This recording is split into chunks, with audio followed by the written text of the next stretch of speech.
Daniel's anger did not explode. It sharpened. In the days after losing the cafe, he stopped reacting and started observing. He woke early, dressed with purpose, and spent hours studying documents he once trusted Kareem to handle.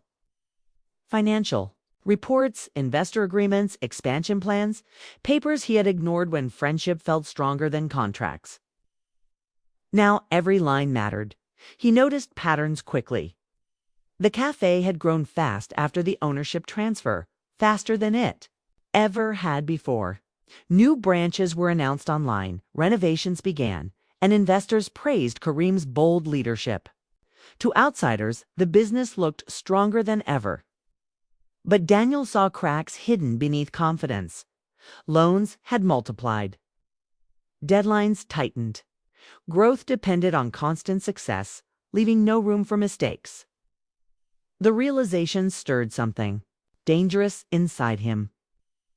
Kareem had gambled everything on expansion, and if that gamble failed, the entire structure could collapse. Daniel understood he possessed knowledge no investor had: early financial projections, cautious forecasts, and emails showing how risks were minimized when presented publicly.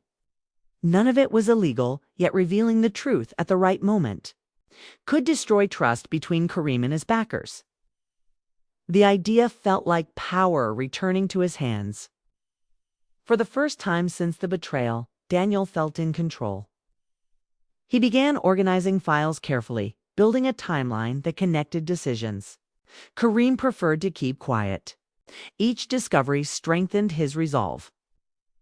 Revenge no longer felt emotional. It felt logical. Still, quiet moments unsettled him. Late at night, memories interrupted his focus. Kareem laughing while burning their first batch of pastries. Kareem helping him move apartments. Kareem promising they would never let money change who they were. Daniel pushed those memories away, reminding himself that betrayal erased sentiment. Yet doubt lingered like a shadow he could not outrun. One afternoon, his sister Amina visited unexpectedly. She watched him work in silence before asking, "Are you rebuilding something or tearing something down?" Daniel answered without looking up, "I'm fixing what was done to me." She studied the stacks of papers, and after you fix it, he paused, realizing he had never imagined life beyond revenge. The question irritated him because it exposed uncertainty he didn't want to face. He insisted justice mattered, that actions deserved consequences. But even as he spoke, his voice lacked conviction. Amina left him with a final sentence that echoed long after the door closed. Pain doesn't end just because someone else feels it too. Daniel tried to ignore her words, throwing himself deeper into planning. Weeks passed quickly. He tracked investor meetings, public announcements, and expansion schedules. Then he discovered the opportunity he had been waiting for. A major investor presentation that would secure funding for 3 new locations. Without that investment, Kareem's expansion would stall. Daniel prepared carefully. He drafted a professional email address to the investors, attaching documents that revealed financial risks and inconsistencies. Every statement was factual. No accusations, just truth presented at the perfect time. Reading it back, he felt a cold satisfaction. Kareem had used legality to remove him. Daniel would use transparency to take everything back. He imagined investors withdrawing support, headlines, questioning leadership. Kareem facing the same helpless confusion Daniel had felt that morning weeks ago. The thought brought relief, yet also an unexpected heaviness. Revenge looked less like victory and more like destruction spreading outward. Employees would lose stability. Dreams unrelated to their conflict would suffer. Daniel told himself it was unavoidable collateral, but the justification felt thin. Still, he scheduled the email to send automatically the next morning, minutes before the meeting began. Once scheduled, the decision felt irreversible. That night, he walked past the cafe again. Inside, customers laughed, unaware of the silent storm approaching. Staff worked hard, proud of the place he once led beside Kareem. For a brief moment, Daniel wondered whether revenge would erase the cafe itself, the very thing he once loved. Most the thought unsettled him, but anger quickly returned, reminding him how easily he had been replaced. Back home, he watched the countdown timer attached to the scheduled email. Hours remained, yet sleep came easier than expected. He convinced himself justice was finally within reach. As he lay in bed, however, a quiet realization surfaced. He had spent weeks thinking only about Kareem's downfall, never about his own future afterward. Revenge had become his direction, his purpose, his reason to wake each morning. Without it, he felt uncertain. The idea frightened him more than betrayal ever had. Still, dawn approached, and with it, the moment he believed would restore balance. Daniel closed his eyes, unaware that the real battle was not between him and Kareem, but between the man he used to be and the one revenge was slowly creating. Daniel woke before the alarm. The room felt still, as if the world was waiting with him. Sunlight slipped through the curtains, pale and quiet. He reached for his phone immediately. The scheduled email sat there, bold and ready, counting down. The final hour before it would send. In less than 60 minutes, the documents would reach Kareem's investors. In less than 60 minutes, everything could fall apart. Daniel sat up slowly, heart steady but heavy. Weeks of planning had led to this morning. Every late night, every document reviewed, every memory pushed aside had built toward one simple action, letting the email go. He walked to the kitchen and poured coffee, staring at the steam rising from the cup. He imagined Kareem standing in a conference room, confident, speaking about growth and vision. Then he imagined the moment phones would buzz, investors reading Daniel's message. The shift in tone, the doubt spreading across the table. He could see Kareem's expression change from calm to confusion. That image had fueled him for days.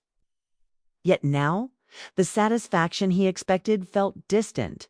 He opened social media without thinking and saw a live video from the cafe. It was their anniversary event, streamed for loyal customers. Staff members stood together smiling, balloons tied near the counter. Daniel almost closed the video, but he kept watching. Kareem stood at the center, thanking everyone for believing in the business. His voice sounded tired, less certain than before. Then he said something Daniel did not expect. "This place was never just mine," Kareem told. "The crowd. It began with someone who taught me patience and care. I made decisions that cost me that partnership, and I carry that every day." There was no defense in his tone, no blame. Just regret. The room applauded politely, unaware of the weight behind the words. Daniel felt something shift inside him. Revenge had painted Kareem as heartless, but the man on screen looked human, flawed, driven, and quietly burdened. The countdown showed 30 minutes left. Daniel paced the apartment, phone in hand. Anger reminded him of the locked office door, the signed papers, the calm explanation that had ended 10 years of trust. But another voice asked a harder question. What would happen after the email sent? Investors would likely freeze funding. Expansion would stop. Employees might lose hours or jobs. The cafe could shrink or even close. The place Daniel once loved would suffer because of a fight between two men. He had told himself that was justice. No, it felt like collateral damage. 20 minutes remained. Daniel sat at the edge of his bed and opened the email again. The words were sharp but professional. Everything was true. It would not be lying. Yet truth used as a weapon still caused harm. He realized his plan was not about rebuilding his life. It was about proving Kareem wrong. It was about watching someone else fall because he had fallen first. That realization unsettled him deeply. He thought about who he had been before the betrayal. Careful, steady, proud of building something through effort, not destruction. Revenge had given him focus, but it had also narrowed his world until only one outcome mattered. 10 minutes. His breathing slowed. He imagined two futures clearly. In one, the email sent. Kareem's reputation cracked. There would be phone calls, tension, public uncertainty. Daniel might feel powerful for a day, maybe a week, but afterward, the emptiness would return because the cafe would not be his again. The friendship would remain broken, nothing truly restored. In the second future, he canceled the email. Kareem continued with his plans. Daniel walked away without retaliation. That path felt unfair, almost humiliating. But it also felt free. Free from watching. Free from waiting for someone else to fail. 5 minutes. His hand trembled slightly.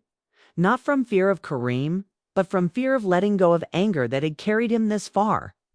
Anger had become energy. Without it, he would have to face the quiet work of starting over. 30 seconds. The screen displayed the option clearly. Cancel, send.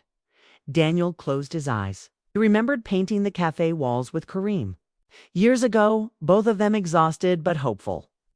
He remembered believing success meant building something meaningful. He opened his eyes and pressed cancel. The confirmation appeared instantly. The email disappeared. Silence filled the room. No fireworks. No dramatic relief. Just stillness. Daniel sat back, surprised by the calm settling in his chest. The problem was not solved. The betrayal was not erased. But the cycle had stopped. With him, he had chosen not to pass the pain forward. Later that day, he walked past the cafe again. The anniversary decorations still hung in the windows. Customers continued coming and going. Nothing had changed publicly. Yet inside Daniel, something had shifted completely. He no longer felt tied to the building. It was part of his past, not his battlefield. Weeks later, he met Kareem for coffee in a neutral place. The conversation was honest but controlled. Daniel did not forgive easily, and Kareem did not defend.